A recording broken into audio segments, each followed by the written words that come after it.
Warning. This program contains strong language, auditory violence, and mental nudity. It is intended only for mature audiences.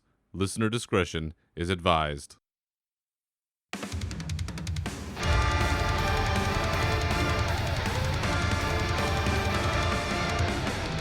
Welcome to your uncensored home for World of Warcraft news and opinions. With your host, Berserker, this is Unshackled Fury.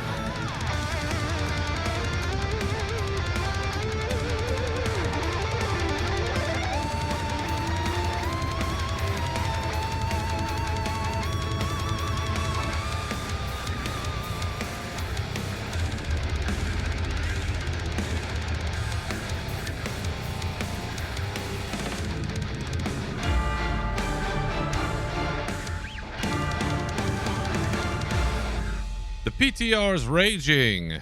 The era of customization reigns supreme, and the time is coming to dream once more. So welcome back to your uncensored home for World of Warcraft news and opinions, Unshackled Fury. I'm your host, Berserker. This is episode 130, and on today's show, we're talking about what's coming down the pike for patch 10.1.7 PTR. Some of the fun within, grading the August trading post offerings, and helping out a good cause. But first, just wanted to give a shout out to the Wrath Babies podcast. It recently appeared about a week or so, well, a week and a half or so, I guess now. It would be Wrath Babies number 41 with Ease and Eric. And had a really good time chatting with these two fine Swedes about World of Warcraft and how Dragonflight's going so far. And just having a good time. And I was definitely I don't know. I was trying to egg Eric on. That's for sure. You know, whenever I get in a room with somebody who's really quiet, I'm one of these assholes where I'm like, nah, I can get this person to talk. And that's pretty much what happened. So had a great time with them. So if you haven't had a chance to check it out, or if this might be your first time hearing about it, Wrath Babies is not just about like Wrath Classic. It's about World of Warcraft in general, and these two dudes are chopping it up. So if you're looking for another item to listen to, another World of Warcraft to fill your ears, go ahead and check it out. Wrath Babies. Another little thing I wanted to mention real quick is that, as I've mentioned on the last couple of episodes, BlizzCon is coming right later this year, and I did get my ticket, and I will be down there. No news about any sort of press dealings, but I'll be honest with you, I'm not really counting on that. So it's probably just going to be myself. But one of the things that I did end up coming to look forward to when it came to the convention were the other sort of gatherings that happened around the convention, typically on the nights before and during, where we had one year. I know there was a pretty big Wowhead party that happened that I did get into one year, and Con Before the Storm, World of Podcasts, been a part of that virtually, didn't get to do anything in person. None of that is happening this year. There was a post put out by Seraphis, who's sort of, I guess the head of Con Before the Storm, just essentially confirming what I think a lot of people were already guessing, was that there will not be a Con Before the Storm this year. There just wasn't enough time to line up all of the stuff that needs to be lined up to throw an event that is that big. And for those of us that have gone, we know how big that event is. It is massive. It is a massive event, and there's art. There's like art displays. There's people that come, right? Content creators that come. There's usually panels, people talking about Warcraft and Blizzard games and all that stuff. So quite an undertaking. His post, put it on Twitter and in the Con Before the Storm Discord, detailing a lot of the challenges that they were having. There were also some other legal challenges that I wouldn't even have ever guessed were part of the equation. But Be that as it may, there is a vacuum now for those nights. Certainly that Friday and Saturday of BlizzCon, perhaps that Thursday into Friday into Saturdays. Like those 3 nights typically are like the biggest sort of nights. There's a vacuum there. And I don't know. I know there isn't a lot of time left. Really, when you think about planning events, there isn't a lot of time left. There's hardly any time left to plan something. But I feel like there's got to be a content creator out there somewhere with enough sway and enough, I don't know, pull, resources, money, to be able to put something together that really puts their brand front and center. And I don't say this because I know anything, because I don't. I know nothing. It's just anytime there's a vacuum, by nature it must be filled. And not having something those nights when you've got everybody there, man, that is such an opportunity for somebody. So be that as it may, hopefully next year we'll have some activities going on. That would be nice. Certainly, I think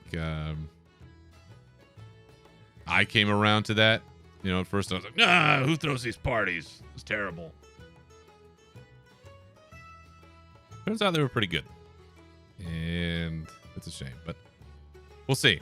We'll see what happens this year, and certainly next year. I have to believe next year something's going to happen next year. So keep our eyes and ears open. And certainly if I see or hear anything, I will say something.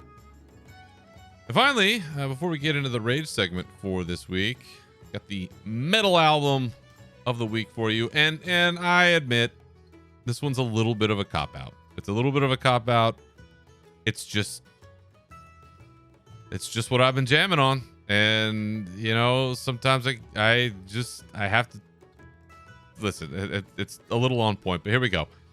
It is the Berserker album by Amon Amarth, which came out back in 2019, May of 2019, which feels like a lifetime ago now. But it is a truly excellent album. Yes, I bought all the collector's edition stuff. Yes, I have the giant Berserker flag, like literally right next to me over this window, because it acts as a great shade, because it is 108 fucking degrees here today, and it's an awesome sort of blackout.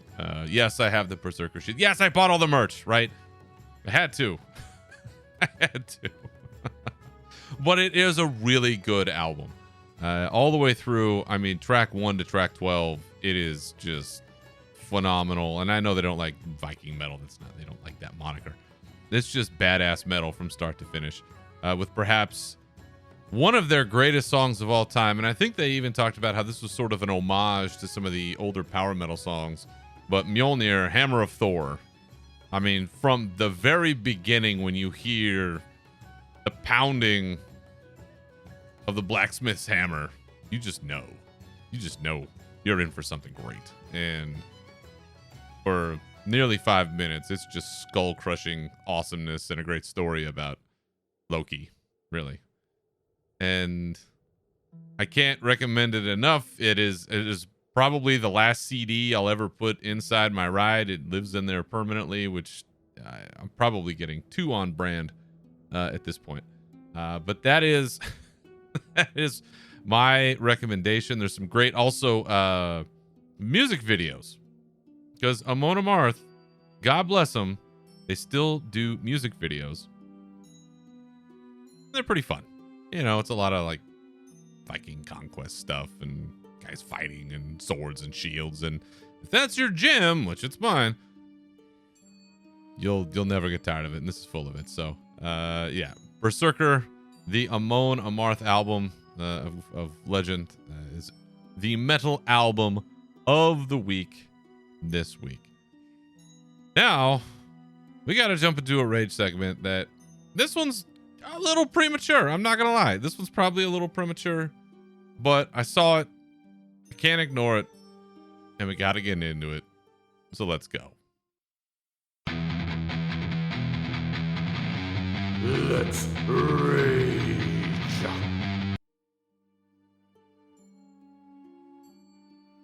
No. No, no, no, no, no. No. No. No. Absolutely not. Absolutely. Absolutely not.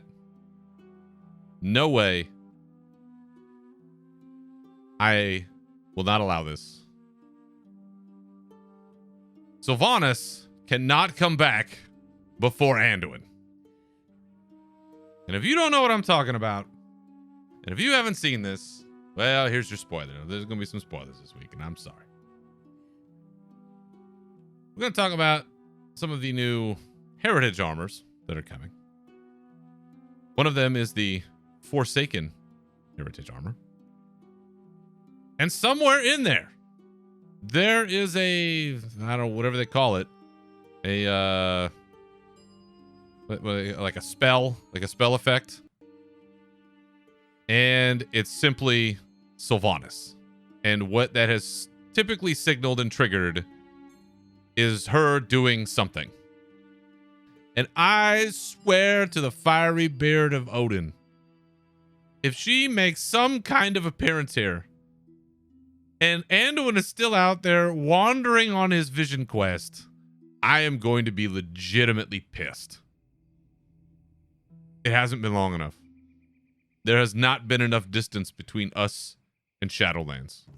I am so fucking tired of Sylvanas.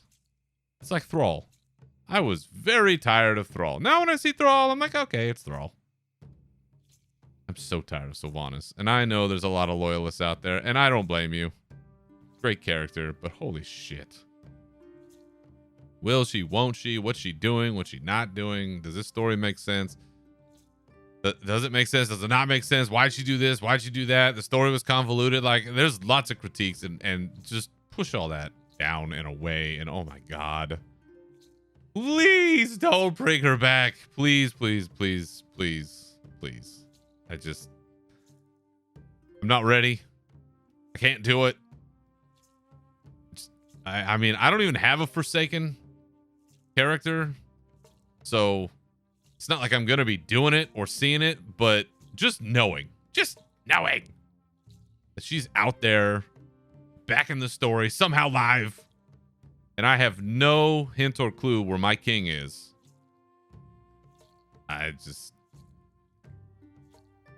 not like I'm going to quit. Not like I'm going to stop playing, you know. But, man alive. I'm really holding out hope that Anduin's going to come back. Light and Void expansion, right? Like, that's I assume, the bridge that he is meant to be. Oh, man alive. When I saw that in some of this PTR material, that potentially there's a Sylvanas event, I could screaming to the sky, no, no, no, no, no. They better not. Better not. Or else you feel the wrath on a podcast that no one listens to. But you will feel it. So all that to say, it's time to bring back Anduin. Because turnabout's fair play. So, enough about Sylvanas. I don't want to talk about her anymore, even though I probably will again in a little bit. And let's move on to everyone's favorite section, the news.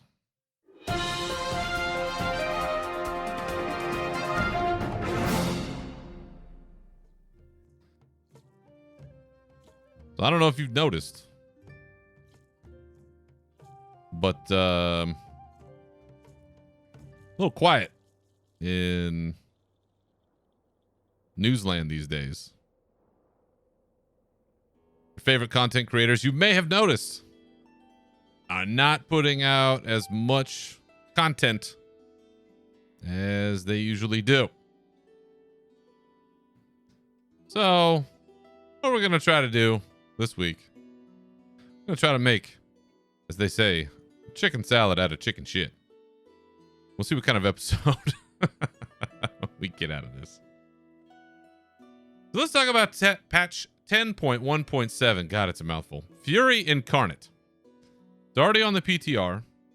And I've already said before, and I know I'm not alone in this, that I was looking about Labor Day special for this patch.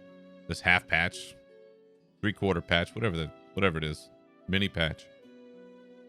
And I'm feeling reasonably confident about that idea based on some things that we are seeing.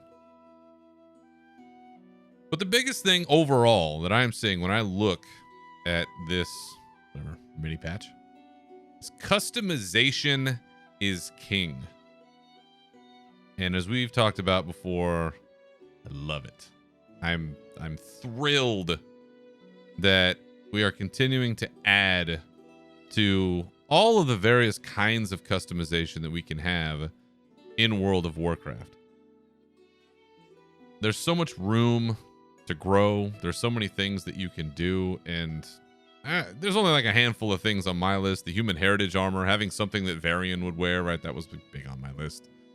I think updating some of the hair would be kind of nice. But I also recognize basic ass human, that's what we do. And there are lots of others that need more. And so, knocking on that door of heritage armor, we have the Forsaken, right? Mentioned the Sylvanas tie-in here. The Forsaken heritage armor, which we have been seeing through some data mining. It looks very reminiscent of the guard that we saw in the cinematics way back in Battle for Azeroth. Remember the Tink Tink? Remember that one? Very reminiscent of that. Lots of cool purple and silver details, like a hooded cowl.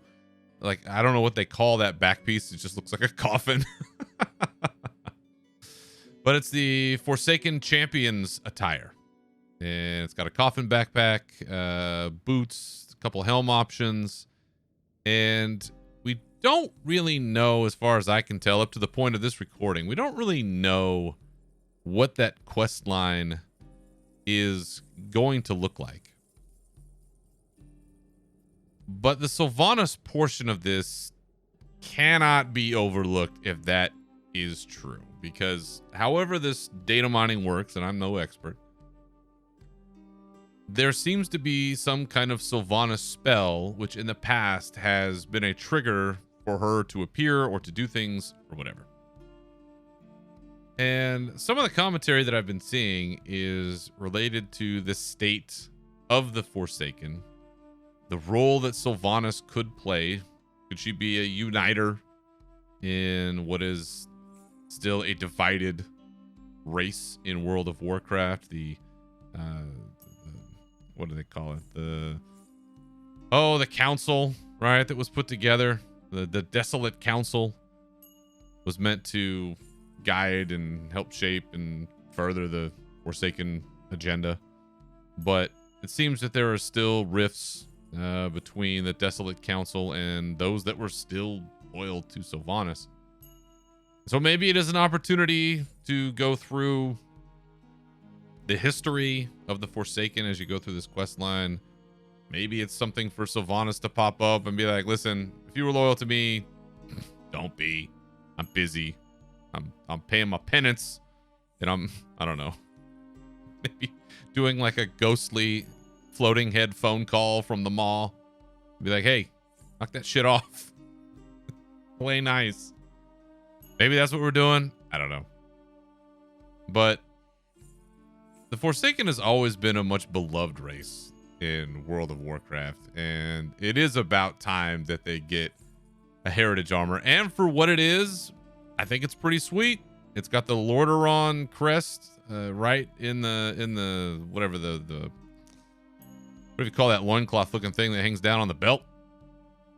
Looks great with the skull right in the belt buckle. It's a sweet set.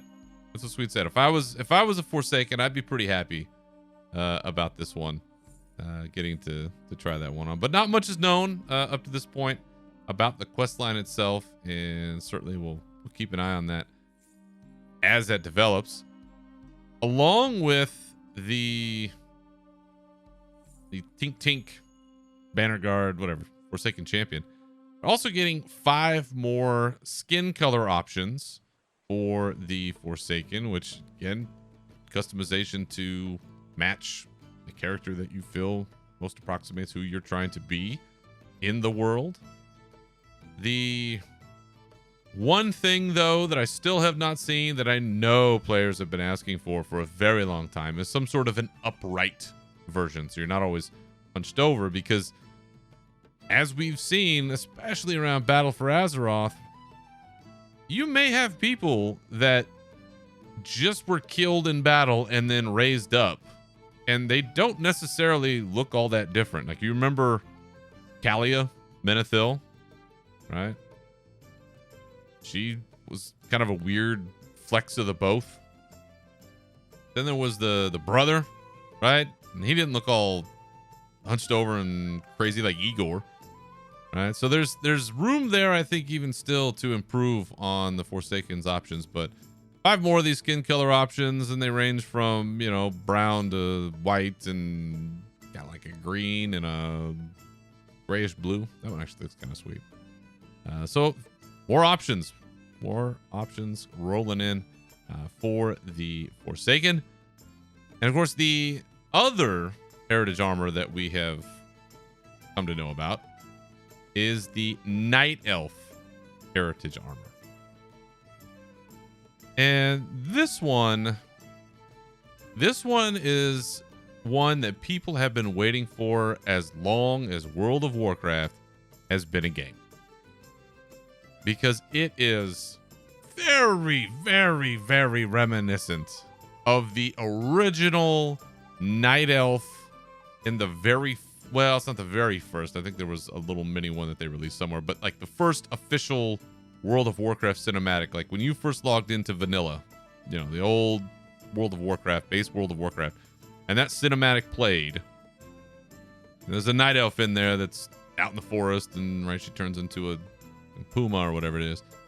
She's wearing that armor with that feathery shoulder. This is basically that armor, just a little less skippy, because, you know, that was was definitely a revealing armor set back then. And, you know, there is a concerted effort to be better about representation in this game, and so that aligns, I believe, with those goals where, yeah, you're not you're not wearing this massive shoulder armor, but hey, check out my giant cleavage. You know, little less of that, which is fine. So we have a couple versions of this that we've been seeing. There's been updates along the way. Blizzard even put out a post saying like, hey, stuff is always in the works. So, you know, the thing that you may see when others are data mining, wowhead, you know, that it's not necessarily the final version that you're going to get. So, you know, not to, you know, temper your expectations just a little bit. But I do think that we are pretty close. And there have been a couple of changes as they've gone through. But for the most part, it is an armor set that is very reminiscent of what we have seen in that past version of a Night Elf.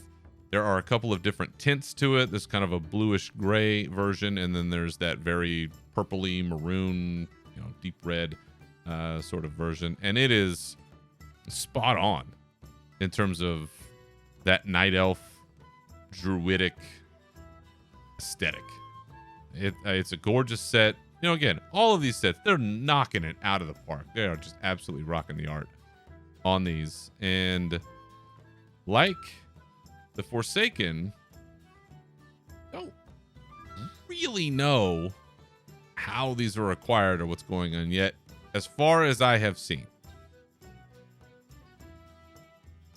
We know that patch 10.2, so this is, you know, this will be 10.17, and then going into then 10.2, we know that this will be, or at least it's all signs seem to indicate, it will be very Emerald Dream focused. So this in particular is the right time, it seems like, to have this armor set come out, to do this heritage armor, to talk about the history of the Night Elves, why Mirdrasil, the new world tree, is so important. You know, the history of all the world trees in the past, the ones that have exploded, the ones that have been burned down, this new one. You know, there's a very rich lore to pull from. And I do have a night elf druid that could do this quest when it comes out, I believe. So if it's available to me, I will absolutely be doing this one, because I think the night elves, while not like a chosen race for me that I've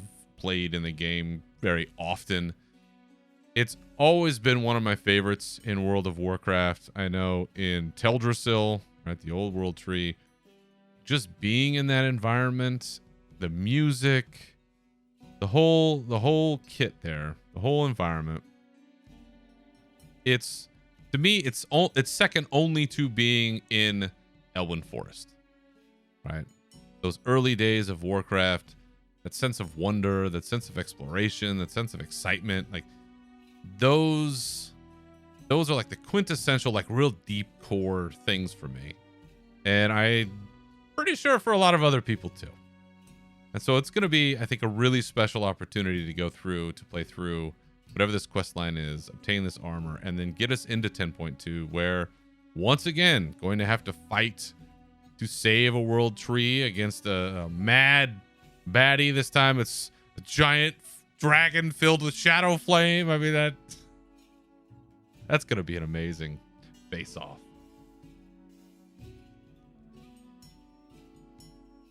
But that's not all that's coming for the Night Elves.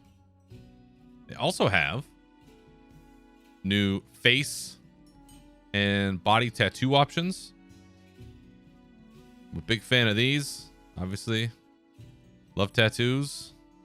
Big fan of that kind of thing. And some of the face ones in particular are pretty cool. And sometimes you think to yourself, how many ways can you draw like a line or a stripe or a thing on somebody's face or whatever? And every one of these, I'm like, you know what? That is pretty creative. I never would have thought of that in a million years. So continuing to give you options to further dial in who, in this case, your night elf is. Even further than that, and now I'm not clear whether or not this is something that a player will actually be able to wear, or whether this is just some upgraded model. But if this is a continual progression of customization, and in this case for night elves, the Druids of the Flame armor sets are immaculate. So if you remember, way back in Cataclysm, you fought a guy, Major Domo Staghelm, who has, I believe, the only achievement I need for the meta achievement in the mountain that place. Is the one where you gotta kneel and you need like other people to do it, and I'll get it one day. But what they have found on the PTR is that there are Druid of the Flame armor sets that sort of model or update what Major Domo Staghelm had, along with red skin that has fiery runes on it. And it is a phenomenal look. If you haven't seen it, I would encourage you to go check it out. We haven't seen the Druids of the Flame since Cataclysm, and since we defeated Firelord Ragnaros, that was the whole end of that. Maybe they're back in 10.1.7. It sure seems that way. But if this becomes a customization option for Night Elves, this might be one of the best of all time. Between that dark red skin, the tattoos, the armor, it's got this big sort of winged armor coming around the back, fire going down the arms. It's got that sort of dress looking thing to it, but that's, Druid robes. Maybe Druid robes. But just the sort of the look of the curled wings coming up around the shoulders, and just the details on the rest of it. It is a stunning set, and truly a gorgeous armor set if ever there was one. So if you're a night elf, I mean, this might be the best time to be a night elf since way back in the day. You're getting a new tree. You're going to defend it. Come on now. They can't blow up a Myrddrasil. That just seems crazy to me. Unless that's the catalyst for some whole other thing where we're going to do something that nobody's thought of, I suppose. But it's a wonderful time to be able to revel in that lore and to get some great customization options out of that. And speaking of dark red skin, there's even more customization coming. And in this instance, this next one is for the Draenei. You remember way back, Warcraft lore, you saw, I don't know, killed Jaden. You're like, man, I really like that guy's aesthetic. I'm really digging the vibe of this guy's whole red thing. It's kind of his look. Dig it. Well, guess what? Coming in 10.1.7, there will be a new Man'ari Eredar option for the Draenei. You have that sort of reddish look and a few other sort of ancillary customization options to go with it. Along with, and now I haven't seen it, so I'm not quite sure what it will entail, but it will involve Velen. Remember Velen? We haven't seen Velen in a while. We haven't seen Velen since the last I think I saw him was when he gave that great sigh that was felt around the world at the end of Legion when they escaped Sargeras and off Illidan went to go fight forever. Well, we're going to have some sort of quest line titled Witness Velen's Prophecy of Unexpected Penitence Unfold, which is also a fucking mouthful. And whatever that is, it appears we may be going back to some sort of Argus type place. They've apparently uncovered some sort of Legion-esque skybox and land, and so maybe it's got something to do with Argus or some other place that we went. And by the end of that, you will have this Eredar customization option. There are, I think, some other like hair colors and eye options to go with it, but again, depending on which armor set you pair it with, fantastic. And lore wise, I see where you could have some options for this, you know, those that survived the Legion or had some sort of, I don't know, moment of clarity and they were a reject, but now we're bringing them back into the fold or whatever. Whatever that lore reasoning is, it'd be interesting to see it. I'm sure, you know, like always, there'll be people that hate it, but I'm looking forward to it. I think it'd be cool. So, after all that, heritage armors and Draenei customization, there's even more coming, believe it or not. Now we're going to have holiday dragon riding customization. Because why not? Not just you, the player. How about your dragon riding mount? And I got to admit, some of these are, in fact, I think all of these are pretty fucking cool. The first one, and probably the best clue as to when we're getting this patch, is Pirates Day armor. Got like a cool like chest with treasure on the back of it, right behind your seat.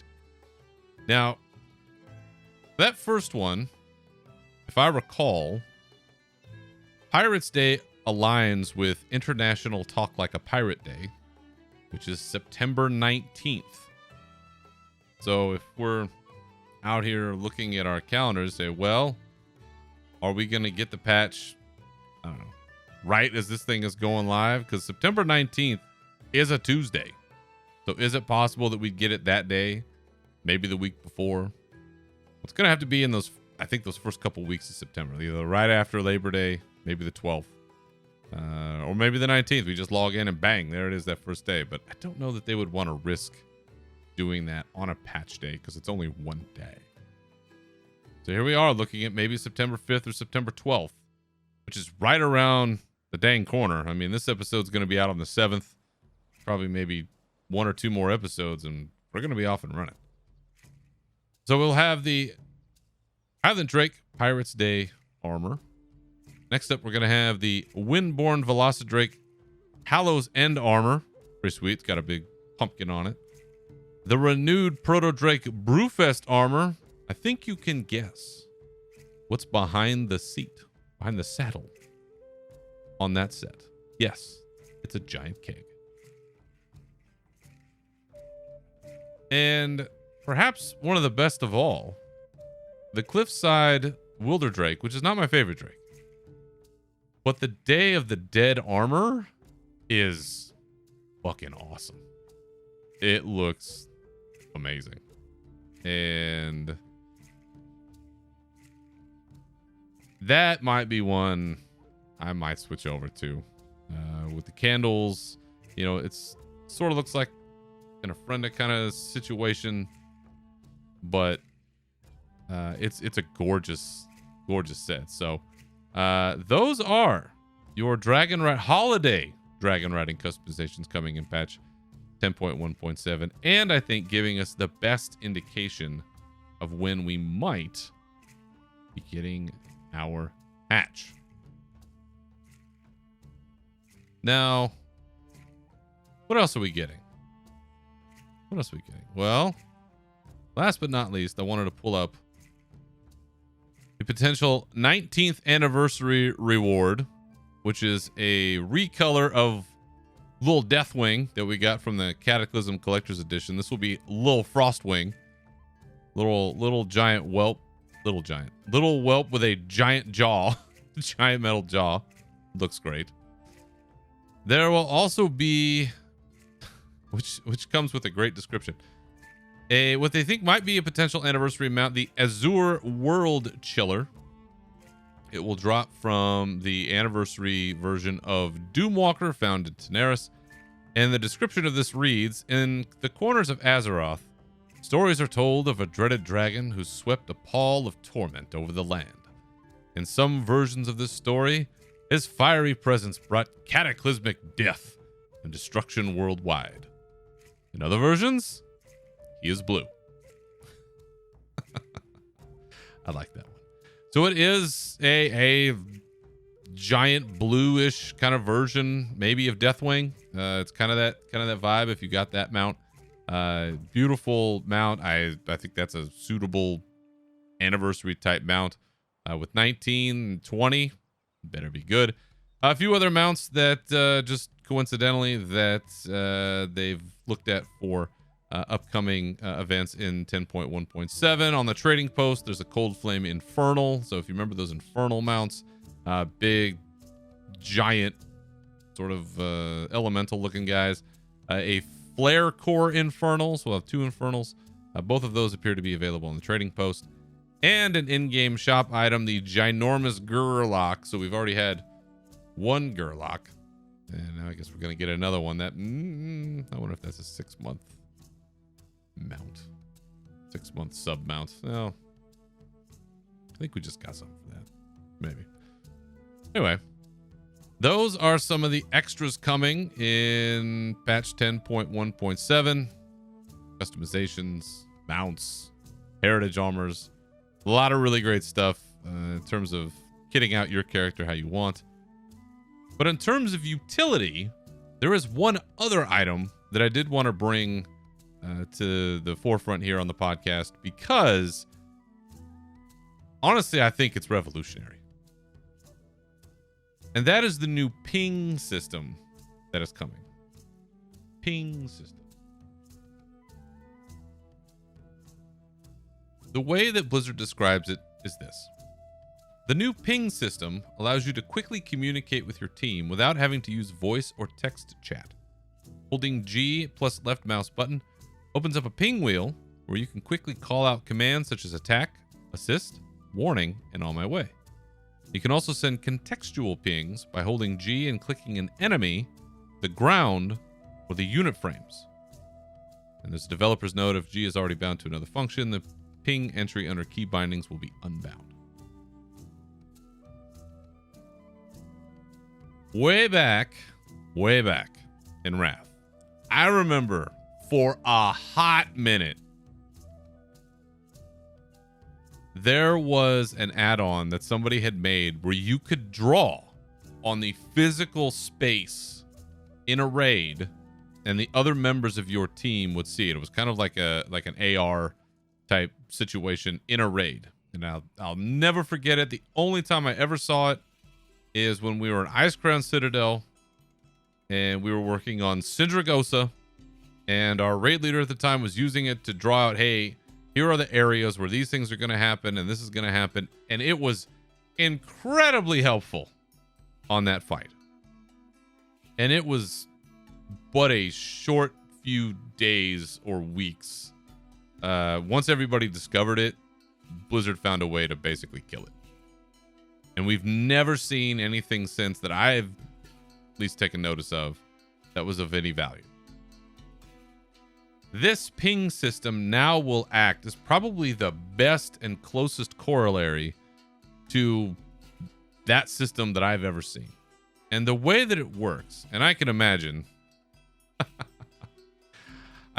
how this will work for a lot of people. Now I know that this was built, I assume, primarily for, so I don't know, I assume that this was built primarily for accessibility in terms of not having to use voice, right, to communicate these things. But this is applicable to everybody.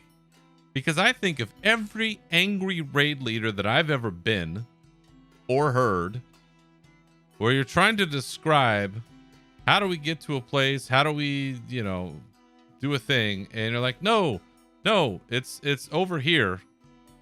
And they're like, is it over here? Like, no, it's over here. And then it's over here. No, it's over here. And then, you pull somebody and you die. With this system, what you will be able to do is drop, and they're really clear, easy to read. They're color coded. Like, for instance, you want to drop a pin here, it's one color, drop a pin here, and it's on the physical, like you can put it on the ground. So you say, hey, this color is here. It's like raid markers, right? But it's a little more specific. And I think it really enhances the ability for raid leaders or for people in group activities to be able to communicate quickly what the intentions are of whoever's leading that group. So if people learn different ways. Some people learn better, by seeing something or writing something or hearing something. For this, you've got color, which I think is a really strong way for people to be able to recognize things. So if I see, green, go, red, stop. Basic, right? That's just like something that pops into my brain because of driving, right? Those are the colors that I'm used to, or things that we use in our day-to-day lives. This system has the ability to sort of revolutionize how we organize ourselves, maybe in raids or being able to give direction. And I love it. Just seeing what I've seen so far, just the brief videos that I've watched of people using it and showing how you can either tag a place or you can tag like a mob. Phenomenal. And this is where, I hear people from time to time complain about accessibility. And, well, we're changing this or we're changing that. It's only going to benefit everyone in the long run, honestly. And when it creates a system like this, I'm a big fan. I'm a big fan. And I think raid leaders all around the world are going to be big fans of this system too. So it'll be interesting to see how it ends up getting utilized. People are going to play with it and try to figure out, what's the best space for it? Where does it work best? Maybe some other changes or updates or tweaks that could be made to it to make it as fully utilized as possible. But if you get a chance, get on the PTR, check this stuff out, give it a run through, and give them your feedback. Now is the time. We have a very short window, likely until this patch comes out. So if you have the access, download the client, get in there, get on those forums. They're reading these comments. I guarantee you they are reading these comments. We do get feedback at the VIP club that comments are being looked at. So everyday player, you don't have to be an influencer. You don't have to be a content creator. Just be a player and get out there and see what's shaking on the PTR. Now, I know what you came for. I know what you came for. You want trading post ratings. That's right. You know I'm going to keep doing it this way until somebody says otherwise. So we're going to go through these August trading post items real quick, and I'm going to give them my quick ratings. And then we have some class transmog sets coming, and I'm going to break down the timeline for that and also give ratings on those and maybe a few comments. And then a couple other things before we get out of here. So first up, we have coming back from, I believe, the 2008 Olympics, the Spirit of Competition. That's what I'm talking about. That's why he's the MVP. That's why he's the GOAT. The GOAT. Now you might think I'm crazy, but this thing is kind of ugly. But it's like one of those dogs that's really ugly, but you're like, oh, look at that ugly dog, and it's almost like I like it now. That's the Spirit of Competition. Next up, Ethereal Transmogrifier. That's what I'm talking about. That's why he's the MVP. That's why he's the GOAT. The GOAT. Transmogrification on the go. You know you love it. Next up, Alabaster. I'm gonna do a 2-for-1 here. Alabaster Thunderwing and Alabaster Storm Talon. It's the biggest piece of dog shit. Now I'm gonna be that guy. Listen, I paid good money for these mounts back when they did the whatever 15th anniversary collector's edition for no. Alabaster Thunderwing. I mean, it's all right. Like, It's okay. Alabaster Storm Talon though. that's what I'm talking about. That's why he's the MVP. That's why he's the GOAT. The GOAT. It's beautiful. I've had that mount for years, literally, and it is worth the 650 traders tenders. Go get it. Next up, Ancestral Cleft Hoof. I mean, it's all right. Like, Yeah, it's all right. Nothing. I mean, it's big. If you like big mounts, that's pretty cool. Next up, City Guard Heater Shield. that's what I'm talking about. That's why he's the MVP. That's why he's the GOAT. The GOAT. It's a good month this month. I'm just gonna say it. August, great trading post this month. This is a very classic Alliance lion on a blue and silver shield, and it's got this kind of weathering on it. It's gorgeous. Next up, Grunt's Buckler. I mean, it's all right. Like, Needs more spikes. It's a horde item, but come on, needs more spikes. Queen's Conservatory Ball Gloves. I mean, it's all right. Like, Blue ball gloves. You like long gloves? You need long gloves? They'll do the trick. Ember Court Soiree Gloves. that's what I'm talking about. That's why he's the MVP. That's why he's the GOAT. The GOAT. Honestly, the difference between these two is the color. The deep red, awesome. Next up, Ensemble Vagabonds Azure Threads. It's the biggest piece of dog shit. I hate these short capes. I'm just gonna say it. I hate these short capes. Ensemble Wanderers Azure Trappings.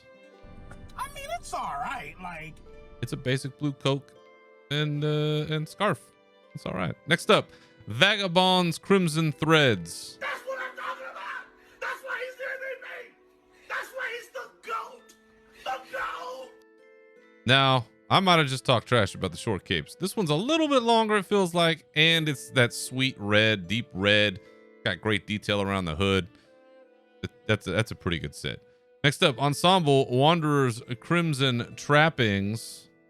I mean, it's all right. Like, Yeah. Got some good details, but they could have gone a little further. Next up, Azure Scale Sworn Longbow. I mean, it's all right. Like, Yeah, it's okay. It's okay. I mean, if you're looking for a, I don't know, blue and silver bow to kind of accent whatever else you're wearing, that could do the trip. And honestly, for 200 Trader Tender, not a bad deal. Next up, Shard of Frozen Secrets. It's the biggest piece of dog shit. I don't even know what that is. You can forget about that.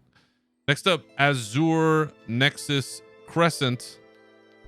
I mean, it's all right. Like, It's, you know, it's a cool looking axe. It's a two-handed axe, blue and silver. It's got that cross effect to it.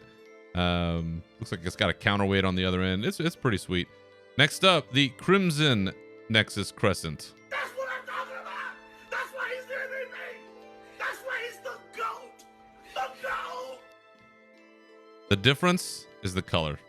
The black and the gold and the red and the silver. It's just, that might be one of the greatest two-handed weapons in the game now. It is unbelievable. It's gorgeous. Next up, Aquamarine Fellfire Bulwark. I mean, it's all right. Like, Yeah, it's okay. Aquamarine Fellfire Split Blade. I mean, it's all right. Like, Yeah. They're green and silver, and they got kind of like a glowy effect. You know, not gonna harm anyone's senses. Next up, recolorings of both the Ruby Fire Fellfire Bulwark and the Ruby Fellfire Spirit Blade or Split Blade. I'll take them both together. I mean, it's all right. Like, The color on these ones, not enough to get them up another tier, but still a solid option if you're looking for transmog that matches. Next up, for like the billionth time we've seen this, the Crown of Eternal Winter. I mean, it's all right. Like, This thing has been shopped around so many times that we've seen this before. It's okay. Well, and then next up, the Hood of Hungering Darkness. I mean, it's all right. Like, If you're looking for that still, yeah, it's an okay option.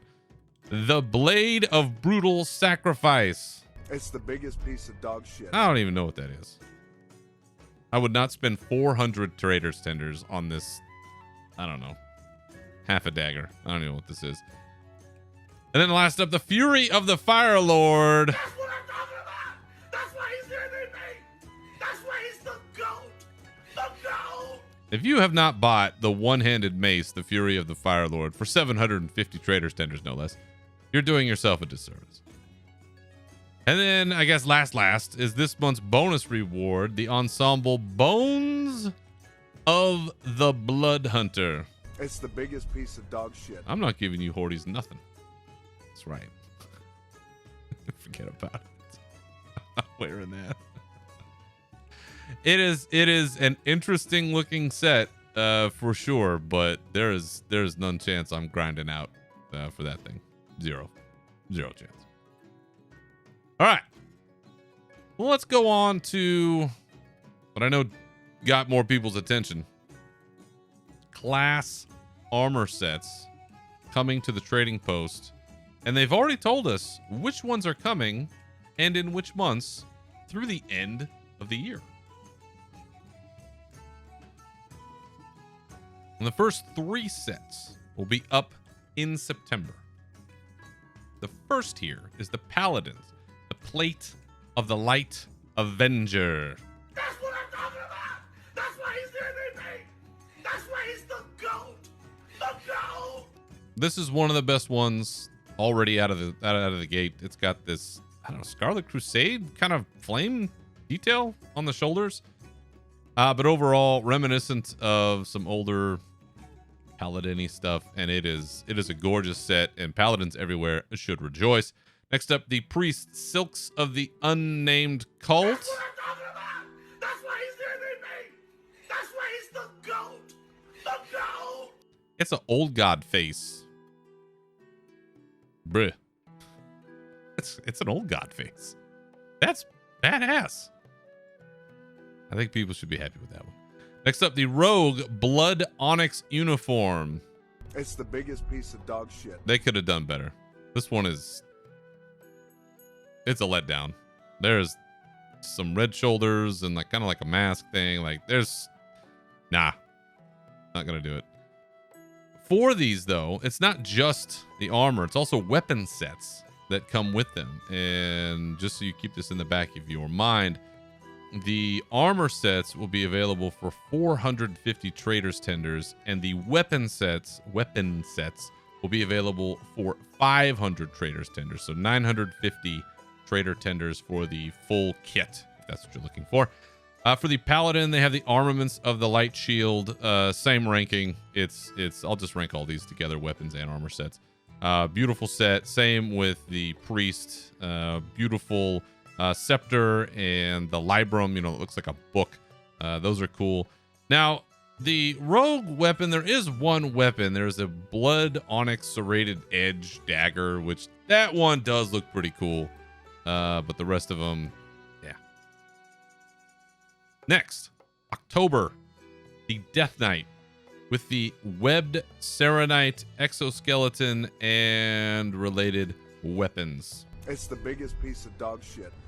Listen, I know what they were going for. I do.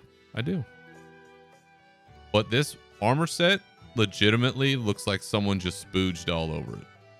And especially the belt, it looks like someone just didn't clean up after they spent a night by themselves, one hand on the Spice Channel and one hand in a bucket of KFC. You know what I mean? Like, it's nasty. I don't even want to look at it. It's just gross. Like, someone needs to get the mop bucket. Needs to get the jizz bucket real quick and clean this one up. It's bad. Next up, the Demon Hunter, Nathraza Blasphemer's Flames, and a couple of items. They got 2 weapon items to go with them. I mean, it's all right. Like, it's like this crystally sharded looking thing that I don't really associate with Demon Hunters, but it is kind of cool. So I don't know, it's in a weird spot. Next up, Druid Ashamane's Vestments of Rebirth, along with, and they get 4 pieces. There looks like a scepter and a shield and a dagger and some other stuff. that's what I'm talking about. That's why he's there, baby. That's why he's the GOAT. The GOAT.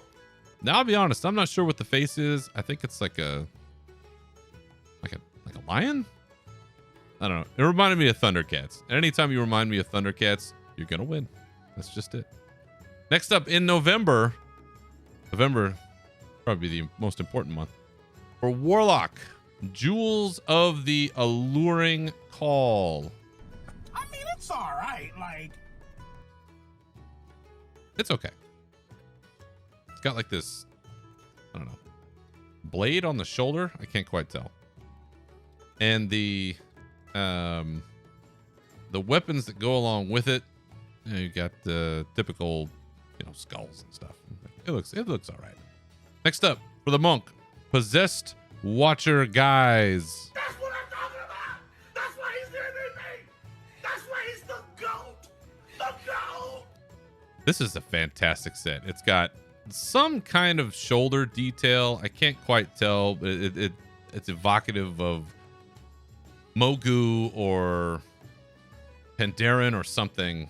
And it's just got this great Pandaria vibe to it, which I love Pandaria. It's so great. It's just the whole feeling there. The weapon, it's got a keg staff. You got a keg staff. You got to give a keg staff a good rating. And of course, this month, near and dear to my heart, the Warrior, the Savage Champions trophies, along with a couple of swords and a shield going into this one. And you might be surprised by this answer. I mean, it's all right. Like, I'll be honest, not what I expected. I was hoping for something a little more. This is also evocative of an old, like, original vanilla Warcraft set, I believe. Might have been Burning Crusade. It was red with like the big 3 spikes coming out of it. I know a lot of us wore that for a period of time, and I mean, it's okay. It's okay. It's a good updated version of what we used to have, but you know, I always have high hopes as a warrior. So next up, Evoker, Scales of the Silver Hoarder. It's the biggest piece of dog shit. Where's the dragons? Where's the dragons? I'm barely seeing dragony stuff here. Maybe the preview picture doesn't show it, but I need something more of this. Hunter, Horn Striders, Warriors, Camouflage. It's the biggest piece of dog shit. Don't call it the Warriors anything. This is a Hunter thing. Don't confuse them. Don't confuse the Hunters, because then they'll take the Warrior stuff too long. Mage, Battle Magister's Regalia. That's what I'm talking about. That's why he's the MVP. That's why he's the GOAT. The GOAT. You know, we typically aren't fond of mages around this show, except for maybe one or two. If I was a mage, I would rock the shit out of this set. It's beautiful. The gold, the silver, the details, the big blue orbs. Gotta have it. Last but not least, Shaman, Imminence of Krogwa's Executor. That's what I'm talking about. That's why he's the MVP. That's why he's the GOAT. The GOAT. It's got a very like ancient architecture vibe to it, which I dig. You know, big blocky shoulders, huge headdress. You know, this got some like Aztec business written all over it, and it looks great. So those are my ratings. That's what you're looking forward to the end of the year. We've got a lot of stuff coming. You know, again, customization is king, and if this is what they're going to put their resources towards, cool. I am all for it. Now, by the time this episode drops, I think you're only going to have 1 day left of the Trial of Style, but I just wanted to mention it anyway. I love the Trial of Style. I always have. I love that you can use all of this customization, not just then for fun, but for prizes. Because why not? You got all this great gear over the years, all these things you've collected, weapons, armor, whatever. And now you get a chance to just show it off to other people, and then they get to vote and rank and see how you compare to other people under certain categories. I got a Shadowlands category. I got a Crimson category. I got a bunch of like winter category. I got that one a bunch. I just put a beanie on, and that seemed to trick everybody into thinking I was wearing a winter set.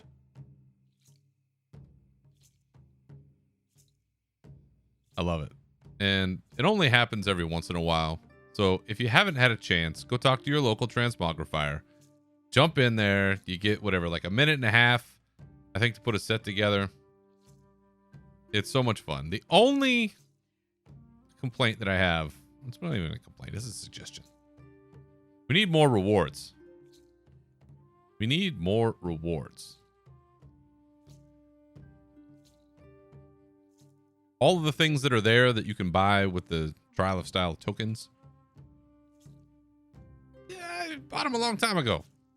And they don't do this very often, so it feels like you should have some better rewards. Now, they did add a few things. I'm not saying that there's nothing new. It just isn't very much. And you can't put another pirate hat, a bicorn. Sorry, Allie. Nobody wants this. But Trial of Style, it goes through August 7th. So if you haven't done it and you're listening to this episode in time, go do it. It's fun. You may find yourself hours in going, oh my God, why am I here this long? What am I doing? And you're having fun. That's World of Warcraft.